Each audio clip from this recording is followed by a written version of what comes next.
ಸೇರ್ಕೊಂಡ್ರೆ ನಮ್ಮ ಉಪಾಧ್ಯಕ್ಷ ನಾರಾಯಣ ಅವರು ಹೇಳಿದಾಗೆ ಯಾರೋ ಕಿಡಿಗೇಡಿಗಳು ಇಲ್ದದ್ದೆಲ್ಲ ಹಚ್ಬಿಟ್ಟು ಅವರಿಗೆ ಅಂಥ ದಣಿಗಳಿಗೆ ಅಂಥ ಪೂಜ್ಯರಿಗೆ ಆ ಕಡೆ ಎಲ್ಲ ಇಡೀ ಕರ್ನಾಟಕ ಎಲ್ಲ ಭಾರತಕ್ಕೆ ಅನುಕೂಲ ಮಾಡೋ ಅಂಥವ್ರು ಯಾವ ಈಗ ಏನೇ ಆದರೂ ಒಂದು ಮಕ್ಕಳು ಓದಿಸ್ಬೇಕಾದ್ರೆ ಈ ತಾಯಂದಿರು ಆ ಸಂಘದಲ್ಲಿ ಸೇರಿರೋರು ದುಡ್ಡು ಬೇಕು ಅಂದರೆ ದುಡ್ಡಿಗೆ ಯೋಚನೆ ಮಾಡೋದು ಬಿಡಿ ಸಂಘದಲ್ಲಿ ತೆಗೆದು ಓದಿಸ್ತೀನಿ ಅಂತಾರೆ.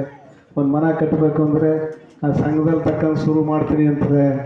ಎಲ್ಲ ತರಕ್ಕೂ ಪೂಜ್ಯರು ಅನುಕೂಲ ಮಾಡಿಕೊಟ್ಟಿದ್ದಾರೆ.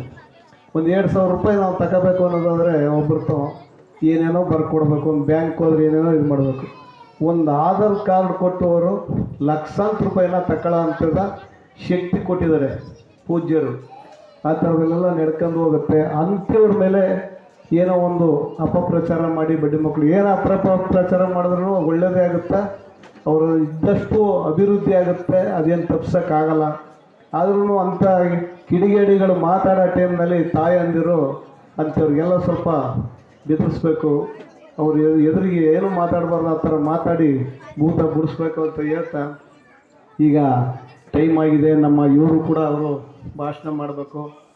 ಈಗ ಎಲ್ಲ ಒಳ್ಳೆಯದಾಗಲಿ, ಅಭಿವೃದ್ಧಿ ಆಗಲಿ, ಇನ್ನೂ ತಾಯಂದಿರು ಹೆಚ್ಚಿನ ಸಂಘ ಸಂಸ್ಥೆ ಮಾಡ್ಕೊಂಡು ಒಕ್ಕೂಟದಿಂದ ಎಲ್ಲ ಅಭಿವೃದ್ಧಿ ಮಾಡಿ ಇವತ್ತೆಲ್ಲ ಸೇರಿ ಗ್ರಾಮದವರೆಲ್ಲ ಈಗ ಕೇಳಿದೆ ನಾನು, ಗ್ರಾಮದವರೆಲ್ಲ ಸೇರಿ ಇವತ್ತು ಎಷ್ಟು ಅಚ್ಚುಕಟ್ಟಾಗಿ ಮಾಡಿದ್ದಾರೆ ಅಂದರೆ ಅವ್ರಿಗೆಲ್ಲ ಆ ಮಂಜುನಾಥ ಸ್ವಾಮಿ ಒಳ್ಳೇದು ಮಾಡಲಿ ಅಂತ ಹೇಳ್ತಾ ನನ್ನ 2 ಮಾತಾಡಲು ಅವಕಾಶ ಮಾಡಿಕೊಟ್ಟು ಸುಮಾರಾಗಿ ಸೇರ್ಕೊಂಡ್ರು, ಇನ್ನೂ ಸೇರ್ಕೋತಾರೆ.